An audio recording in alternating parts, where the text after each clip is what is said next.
ओम नमः शिवाय। शिव महापुराण का दूसरा अध्याय। श्री शौनक जी ने कहा, आप धन्य हैं सूत जी, आपने हम पर कृपा करके हमें यह अद्भुत और दिव्य कथा सुनाई है। सूत जी, इस कथा के द्वारा कौन से पापी शुद्ध होते हैं, उन्हें कृपया पूर्वक हमें बताइए और इस जगत को कृतार्थ कीजिए।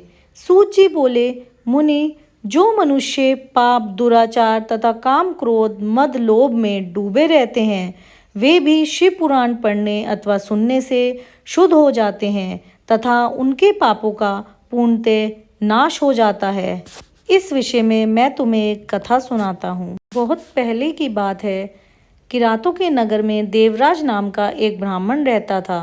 वह ज्ञान में दुर्बल, गरीब, रस बेचने वाला तथा वैदिक धर्म से विमुख था। वह स्नान संध्या नहीं करता था तथा उसमें वैश्यवृत्ति बढ़ती जा रही थी। वह भक्तों को ठगता था, उससे अनेक मनुष्यों को मारकर उन सबका धन हड़प लिया करता था। उस पापी ने थोड़ा सा भी धन धर्म के काम में नहीं लगाया। वह वैश्यगामी तथा आचार भ्रष्ट था।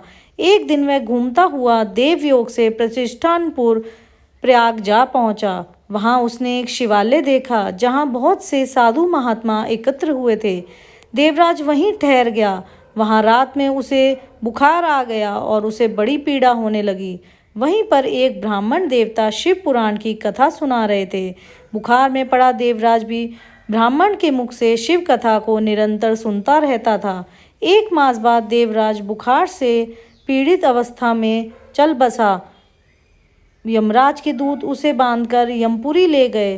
तभी वहां शिवलोक से भगवान शिव के गण आ गए। वे कर्पूर के समान उज्जवल थे। उनके हाथ में त्रिशूल, संपूर्ण शरीर पर भस्म और गले में रुद्राक्ष की माला थी।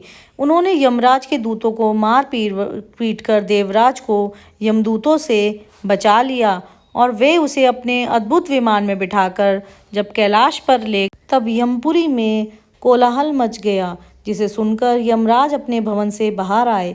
साक्षात रुद्रों के समान प्रतीत होने वाले इन दूतों का धर्मराज ने विधि पूर्वक पूजन कर ज्ञान दृष्टि से सारा मामला जान लिया। उन्होंने भय के कारण भगवान शिव के दूतों से कोई बात नहीं पूछी। तत्पश्चात शिव दूत देवराज को लेकर कैलाश चले गए और वहां पहुंचकर उन्होंने ब्राह्मण को भगवान शिव के हाथों में सौंप दिया। शौनक जी ने कहा, सूत जी, आप सर्वज्ञ हैं, आपके कृपा प्रसाद से मैं कृतार्थ हुआ। इस इतिहास को सुनकर मेरा मन आनंदित हो गया। अतः भगवान शिव में प्रेम बढ़ाने वाली दूसरी कथा भी कहिए। इति अध्याय 2 महाशिव पुराण समाप्तम।